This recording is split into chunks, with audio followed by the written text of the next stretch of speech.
Hey everybody, this is Sarah. Welcome back to PMO Refuge. We got a new episode today, and I really want to speak to you guys about something that you might have been wondering even ever since you started watching these series of videos.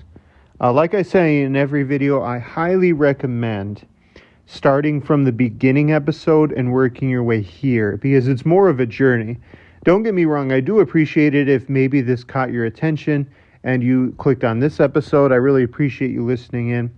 But to really get the best effect, it's best to start at the beginning and go here. That being said, a lot of times when people want to quit their PMO addiction, right? They know why they need to quit. They know what they need to do to quit, but it's the how that they struggle with, right? How do I do it? Because you have the knowledge, you know it's there, but it's taking that next step of how to overcome the PMO addiction.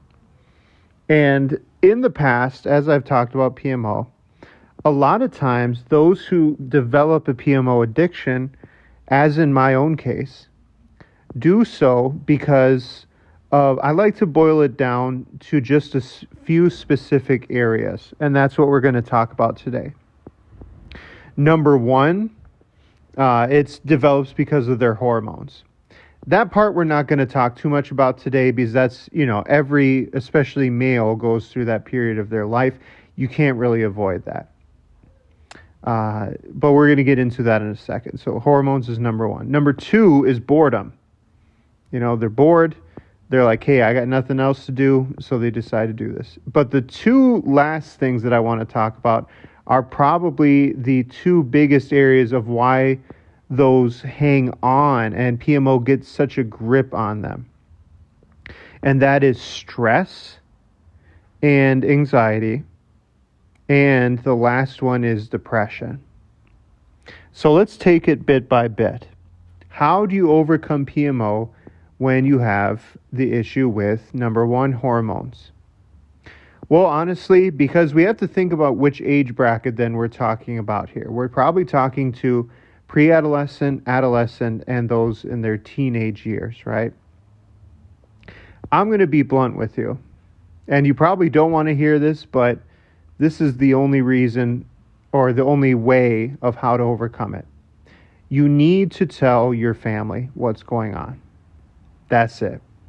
There's no shortcut. Self-will, self-dedication is good, and you should still use it. But honestly, you need to talk to your family about it. If your family doesn't care and you care about it, then you need to talk to a mature, older one about it. I'm going to use my own example. I did not do that. I really wish I did when I was that age. But what I decided to do was I kept it a secret from my family for years. Then later on, I decided to tell them about what was going on. I was probably 15, 16 years old. But then what happened was I relapsed after telling them. And I decided I was too ashamed and I kept it to myself. And there you go. So on, the cycle repeats itself, right? So that's really, honestly, the best way to overcome it. Now, like I said, I'm not spending a lot of time on that. Just dwell on it, think on it, meditate on it. So hormones is number one, right? Number two, how do you come and overcome a PMO addiction with boredom? Right? And this one is kind of a sneaky one, right? Because we've probably all been there. You don't plan on relapsing. You don't plan on edging and getting involved with PMO, right? But let's say you come home from a long day of school or you come home from a long day of work. And more than anything, you just want to decompress. Maybe you don't want to get involved yet with working out, playing sports, hanging out with friends, and so on and so forth. But at the same time, you don't want to just mindlessly scroll through your phone either. Your brain is craving for something more. It's craving for that dopamine. So what do? Well, you decide, well, you know what? I can edge for a little while. No problem. Nothing's going to become of it. Then you might even tell yourself, you know what, we're going to set a time limit on things. We're just going to edge for 15 minutes. We're just going to edge for a half hour. Okay, an hour. I've already wasted this hour anyway. Before you know it, you have spent your entire late afternoon, evening on edging, and you probably will end up relapsing, right? So how do you stop that cycle from turning? Well, being self-aware is really going to help. If you know going home, hey, my brain is probably going to want to do this, well, right away you can tell yourself, well, I need to change my actions here. Maybe you need to sit out in public rather than just go home immediately. Maybe you need to sit out with your family, your loved ones, your friends, rather than isolate yourself right when you come home. Now, I know that is much easier said than done, right? Where, again, you just went through a long, stressful day, so more than anything, you don't want to do those things. But if you fall in that category, I highly recommend you rewatch the previous video that we actually just did last week about how far are you willing to go. Because again, are you willing to be tired? Are you willing to surround yourself with people even if you don't want to be with people? It's just something to think about. But that really beats boredom. Now, number 2, a second thing that you can do is you need to find a hobby. Because this is almost addiction 101, right? If you take something from your life, even if it's something harmful, but if you take something from your life, your mind and your body wants to fill the void that was taken away. So if your addiction, especially if it has had such a huge hold on your life, is doing that to you, then what you need to do is you need to find something that will substitute your PMO addiction. Now, one last thing is maybe you're like me, where it had such a bad hold on your life, you realize, I don't even have any kind of hobby. I'm a boring person. I don't have anything to do. That's what I was telling myself. Even for a long time after I broke free from it. I had such self-hatred and low self-esteem that I believed that about myself. But I started to rediscover myself almost. I started to remember, hey, I love music. Hey, I love hanging out with my friends.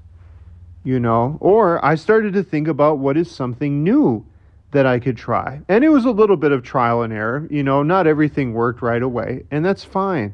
The key is you are starting to do something different. You're starting to rewire your brain. Now, let's get to the heavy hitters here. How do you overcome a PMO addiction with anxiety and depression and stress? Because that is probably, whether you recognize it or not, the biggest thing that inhibits your progress against PMO. Because take that same example that I used before, right? You come home from a long day from work, you come home from a long day of school, and you just want to unwind. So what does your mind do? Well, it starts thinking, well, to unwind, one of the best ways to unwind is indulging in PMO, because what it does is it releases all that dopamine. And then if you incorporate edging in it, where you're drawing out that process even longer, you feel good for longer periods of time, right? And sad to say, maybe, and I've been here too. Sad to say, maybe you have fallen into a very big depression, right? Maybe because a lot of times PMO is a form of escapism as well, right? Where you look at your life and you think like, well, it's just so bad that I just want to escape from it. I just don't want to feel what I'm going through anymore. So, indulging in PMO makes me feel better, even if I don't like it in the long term, right? So, again, what are the solutions to that? Well, like I said before, it's a little bit of a mixture of all those things, right? Number 1, becoming self-aware. So if you know, hey, this is how my body responds to stress, well, start recognizing that. Start realizing, okay, I find that if I'm stressed out for too long, I will want to indulge in PMO. So what do you do next? Well, you start looking for healthier ways to turn from stress, right? So you start to learn how to deal with stress in a healthier way. So I know in my case, you don't have to do this, but I turned to religion. I got heavily involved in religion. Another thing you can do is to research, because not only did I do that, but whether or not you want to do the religious route, is I turned to scientific and behavioral research. I started researching how the brain reacts to stress. I started becoming self-aware. Like even recently, I was just talking to a coworker of mine that I realized that when I start to get very, very stressed out, what starts to happen is I start to make a lot of mistakes, mental mistakes. And so now I start to become self-aware of that, and then I can start talking myself down, how to decompress. A lot of things too is if you develop that hobby that I was talking about earlier, that can help you unwind as well. And honestly, maybe, especially in the beginning, again, if you're telling yourself, well, I'm just not a very interesting person, I don't have any hobbies. One great one that anybody can do, even regardless of your financial situation, because I was there too, I was extremely poor. I couldn't just up and travel the world or, indulging in a hobby that's worth thousands of dollars, hundreds of dollars. Is what you can do is start to go on walks. Start to walk around your neighborhood, start to walk around your town. If you have a bicycle, start biking everywhere. If you have a car, go on long car rides. Yeah, maybe you'll have to spend a little bit on gas. But really the key is you are starting to rewire your brain away from how it used to operate. Right? Now, maybe you do all those things and you still find yourself struggling with depression and anxiety. Honestly, it's okay to open up. You see, what PMO, and I really want to do a lecture on this one day as well. What PMO does is it creates in your mind this level of secrecy, right? Because nobody's open about this stuff. Now, what you start telling yourself with that is you start telling yourself, nobody cares about what I'm going through.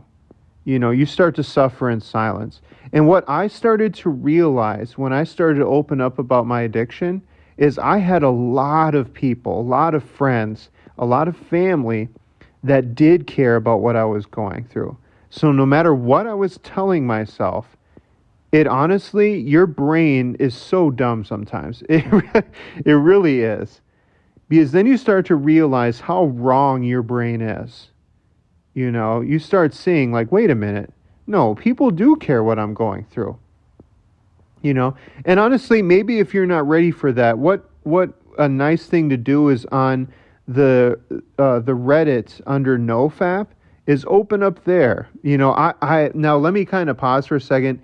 If you are having serious problems with NoFap, do not just turn to Reddit or social media sites to vent about that, because honestly, that doesn't work long term. It almost is a substitute. You get a little short release of dopamine doing that, and then you still find yourself not feeling better. But in moderation, I recommend it because it can be a great way to open up about your PMO problems. Just kind of get it out there. But let me stress again, that does not substitute real friends and family helping you out through this problem. All right. Now, one last thing that you can do if you are struggling with PMO, with your depression, anxiety, and stress, is go see a doctor about it, right? And I mean just a primary care doctor. Go to one and open up about it. Say, hey, I have this addiction. I know maybe a lot of people don't view it as an addiction, but I do. How can I learn to deal with stress better? Now, I know a lot of times they can recommend pills. If you want to go that route, that's fine. If you don't, I know what I started doing. I did a little bit of a mixture. I started using pills, but I started looking for natural supplements that I can take to combat my stress and anxiety. I still take them to this day. So there you have it. I hope that this is kind of like a mini survival kit, this episode. Because, like I said in the beginning, this is a video about how you can deal with stress and anxiety if you got rid of PMO in your life. Because there will be an open gap. So more than anything, you don't want to go back to PMO. You don't want to replace it with another form of addiction, like drinking, smoking, gambling. You want to look for healthier ways to overcome your addiction. That's all I had for this episode. I really hope you all take care, and I will see you all soon.